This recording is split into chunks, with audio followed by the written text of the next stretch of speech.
नमस्कार, कैसे हैं आप सब। उम्मीद करता हूँ आप सब बढ़िया होंगे। तो आज की क्लास में जो हम बात करने जा रहे हैं वो प्रॉफिट एंड लॉस से रिलेटेड एक क्वेश्चन है, उसको सॉल्व करेंगे। और क्वेश्चन करवाने से पहले मैं आपको एक छोटी सी बात कह दूं कि अगर आप चैनल पे नए हैं तो इस चैनल को सब्सक्राइब करें, अपने दोस्तों में शेयर करें और वीडियो को लाइक करना ना भूलें। आइए शुरुआत करते हैं।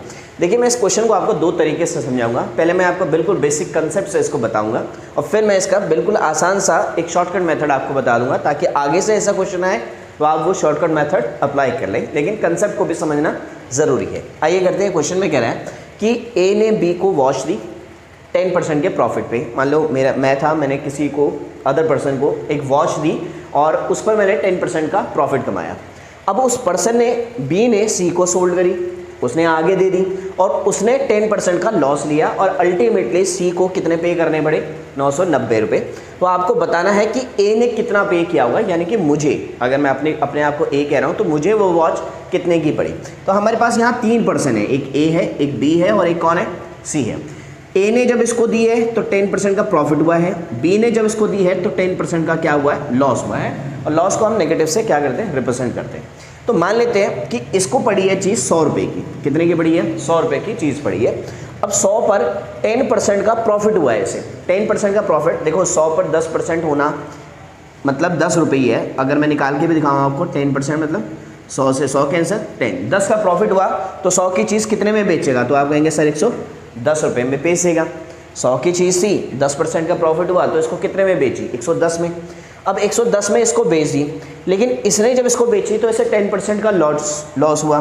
तो 110 का अगर मैं 10% फाइंड आउट करूं तो कितना होगा? 11 हो जाएगा, यानी कि 11 का लॉस हो गया। यानी कि 110 में से 11 आप क्या कर देंगे? माइनस कर देंगे, तो आपको चीज़ पड़ जाएगी 99 रुपीज़ की। कितने की? 99 रुपीज़ की। यानी कि सी को कितने पे करने पड़े? 99 रुपीज़। लेकिन सी ने 99 नहीं, कितने पे किए हैं? 990 रुपये के रहे हैं। यानी कि 99 जो है वो किसको रिप्रेजेंट कर रहा है? 990 को रिप्रेजेंट कर रहा है। इसने 99 दिए ना, हाँ, किसके हिसाब से? 100 के हिसाब से 99 दिए हैं। तो 99 का मतलब है 990 रुपये, क्योंकि उसने एक्चुअल में तो कितने दिए पैसे? 990 रुपये। तो 1 की वैल्यू बात करूँ तो 10, 99 से भाग कर दिया। 1 की वैल्यू कितनी? 10। लेकिन हमें निकालनी किसकी है? 100 की। तो 100 की वैल्यू निकालूँ तो 100 की वैल्यू निकालूंगा तो कितना आ जाएगा? 100 से मल्टीप्लाई कर देंगे तो कितना आ जाएगा? 1000। यानी कि आंसर आ गया 1000। यानी कि ए को कितने पे करने पड़े? 1000 रुपीज़ पे करने पड़े। इतना समझ आ गया।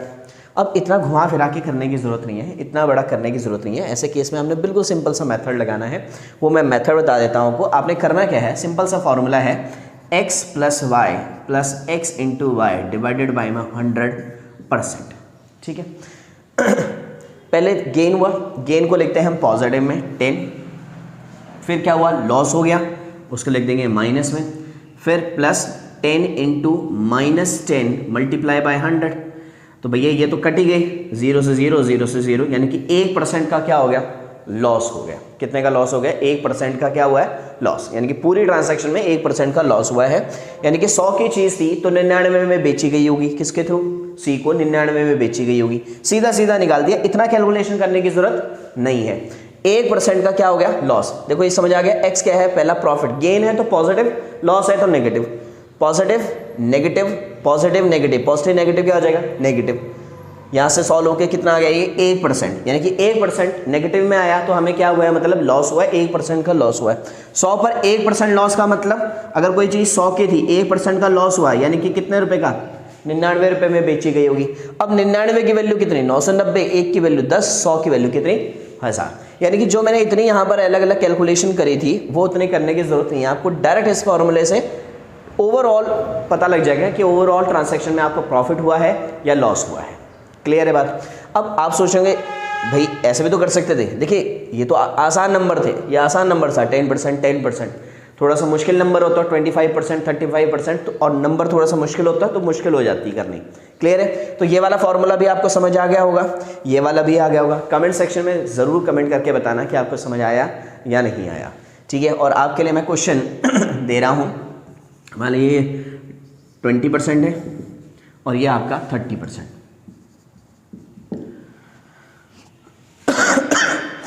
और ये पड़ी आपको 440 रुपये की। तो आपको बताना है कि ए ने कितना पे करा होगा। ठीक है।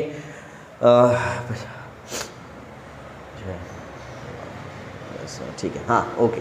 आपने ये सॉल्व करके आना है, इस क्वेश्चन का सॉल्यूशन मुझे कमेंट सेक्शन में करके बताना है, ताकि मुझे भी पता चले कि आपको समझ आ चुका है। तो आज की क्लास में इतना ही करते हैं, मिलता हूँ मैं आपको नेक्स्ट क्लास में, तब तक के लिए नमस्कार।